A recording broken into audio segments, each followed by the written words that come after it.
मुस्लिमों से बोला कि तुम कागज दिखाओ, तब हिंदू है जो बहुत सारे हिंदू खुश हुए कि चलो भाई मुस्लिम को तंग कर रहा है, हम तो बच गए। आज जब सब के आया है तो रोडवा पर उतरे हैं।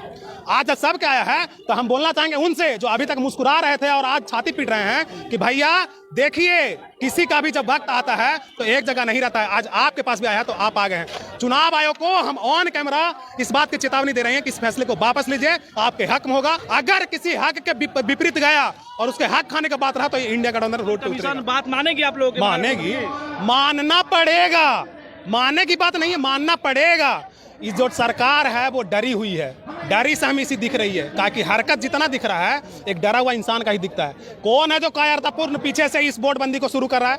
कौन है जो लागू करना चाह रहा है? सरकार ही है इसके पीछे, सरकार ही है इसके पीछे। हम दावे के साथ ऑन कैमरा बोल रहे हैं, इसलिए बोल रहे हैं कि जितने कागजात मांग रहा है वो इस कागजात को देख करके हमको पता चलता है, ये प्रमाणित करता है कि एक संख्या जो अच्छी संख्या वर्ग है उसको आप वोट से वंचित करना चाहते हो। बिहार में सी वोटर सर्वे हुआ, वो जो है इंडिया गठबंधन के हक में आया।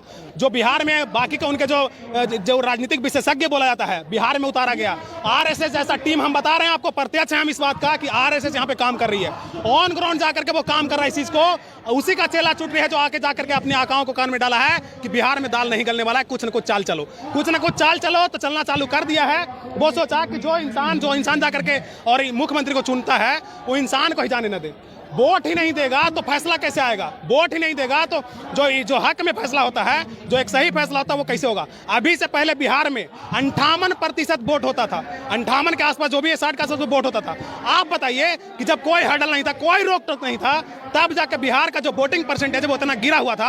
आज आप हैं जो बैरियर लगा रहे हैं, लोगों को वोट देने से मना कर रहे हैं, यहाँ पे कितना उसका प्रमाण गिरने वाला है? सरकार जो कह रही है कि जितने भी आप लोग पास डॉक्यूमेंट्स है वो सब फर्जी हो गया, अब नए डॉक्यूमेंट की जरूरत है। फर्जी हो गया है, फर्जी हो गया है। वोटर आईडी को फर्जी आप बता रहे हैं, जो हमारे पास आधार कार्ड है उसको आप फर्जी बता रहे हैं। आधार कार्ड को आप इतना ज्यादा आदमी है जो लाइन में लग लग के अपना मरना जीना एक करके आधार कार्ड बनवाया, वोटर आईडी कार्ड बनवाया। वोटर आईडी कार्ड से 2024 में हम प्रधानमंत्री को चुने। प्रधानमंत्री का जो अभी बोला जा रहा है और जो चुनाव आयोग को बोला जा रहा है कि कुछ पर जो अपना वोटर आईडी है वो फर्जी है। कहने का मतलब कि हम जिस वोटर आईडी से प्रधानमंत्री को चुने वो प्रधानमंत्री फर्जी है।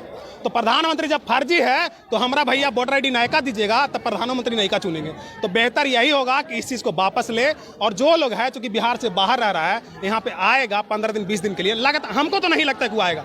काहे बोल रहे हैं? एक विद्यार्थी जो अपना सरकारी अपना एग्जाम को देता है, जब उसमें डीबी का आता है, डॉक्यूमेंट वेरिफिकेशन का काम आता है, वहां पे फेल हो जाता है। जो लड़का इतना अवेयर हो कि जिसका जिंदगी उससे बनेगा, वो अपना डॉक्यूमेंट को अगर नहीं वेरीफाई करवा पा रहा है, लगता है कि गांव आदमी वोट देने के लिए इतना मेहनत करेगा? नहीं करेगा। बेहतर है चुनाव आयोग इस फैसले को, लोगों का डॉक्यूमेंट चेक किया जा रहा है, कभी किसी वर्ग का, कभी पूरे लोग का, ये क्या चल रहा है?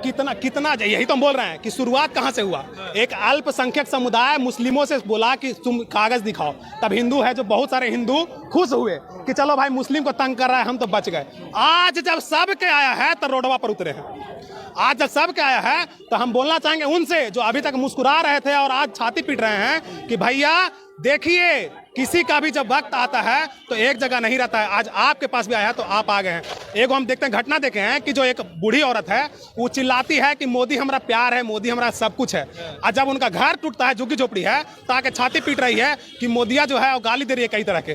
तो अब जब दादी के घरवा तक पहुंचा है मोदी के जब क्रूरता है तो छाती पीट रही है। पहले से वो चुप थी, पहले से वो ऐश कर रही थी, पहले से वो मुस्कुरा रही थी, मंद मंद मुस्कुरा रही थी जब दूसरों पर बीत रहा था। तो हम यही कहेंगे कि अभी वक्फ बोर्ड का भी यहाँ पे जन सैलाब लगा था गांधी मैदान में, उसके लिए भी लोग आए थे। तो जो अगर उसके हक में किसी तरह का, किसी भी वंचित वर्ग का हो, किसी भी तरह का इंसान हो, एक आम आदमी का हो, किसी एक समुदाय का हो, किसी एक जाति का हो, अगर किसी हक के विपरीत गया और उसके हक खाने का बात रहा तो इंडिया गठबंधन रोड पे उतरेगा, और हमेशा उतरेगा। तब तक उतरेगा जब तक उस फैसले को वापस नहीं लिया जाए। और इसीलिए आज इस बात का प्रमाण है, ये जन सैलाब आज ये दर्शा रहा है कि आप एक जनमानुष का हक को नहीं खा सकते हो। चुनाव आयोग को हम ऑन कैमरा इस बात की चेतावनी दे रहे हैं कि इस फैसले को वापस लीजिए, आपके हक में होगा, बेहतर होगा।